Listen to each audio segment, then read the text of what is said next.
Yesterday was nothing more than the proverbial dead cat bounce. It was a rather lively dead cat, to be honest, but I think it was only a temporary circumstance. I do think this is a bear market.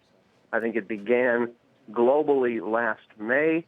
It only became obvious here in the United States over the course of the past several weeks. Yesterday was nothing more than a modest correction, and I'm afraid prices are headed lower still. Oil sinking below $30 again for WTI and Brent. Dennis, that seems to be a huge area of concern and anxiety for stock traders.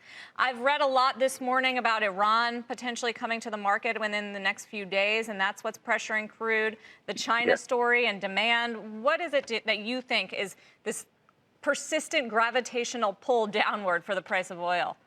Well, Sarah, it's simply put, there is a lot of crude oil out there. It's bidding for storage everywhere. The contangos continue to get wider and wider.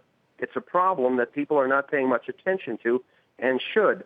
What has captured everybody's attention today and over the course of the past several days is the fact that Brent has moved to a discount to WTI as if that's unusual. It's unusual for the past 4 or 5 years. It's not unusual for the past 20 years. Brent should traditionally trade to a discount to WTI. Simply put, you have to move Brent a lot farther. It takes a lot more to transport usual amounts of Brent crude to their appropriate target zones. And it is not unusual to see Brent trading that at a discount, but everybody seems to think that it is.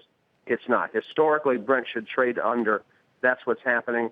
And we're there right now. We're probably going to stay with Brent at a discount. Iran is coming with a new supply of crude oil to the market.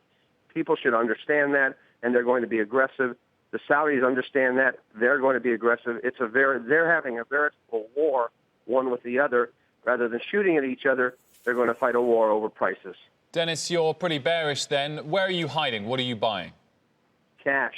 That's the proper place to be. Cash is the best place of all right now. In a bear market, as I've tried to explain to people, there are only 3 positions one can have: really bearish and short, modestly bearish and short, or neutral. I think for the public, neutral, holding cash is the best place to be. It feels good at this point. You're not buying any Japanese yen or gold, which are both rising today, in a safe haven flight to quality here?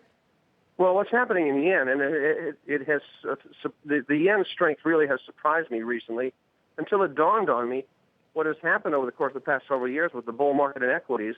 People funded their positions in the equities with yen. Now that they're coming out of those equity positions, they're unwinding those yen trades, those carry trades. I think that if you don't own cash, you should own a little bit of gold, the operative word there being a little bit. You don't have to own much. And if you do own it in euro terms. Euro continues to weaken relative to the U.S. dollar and likely shall continue to do so.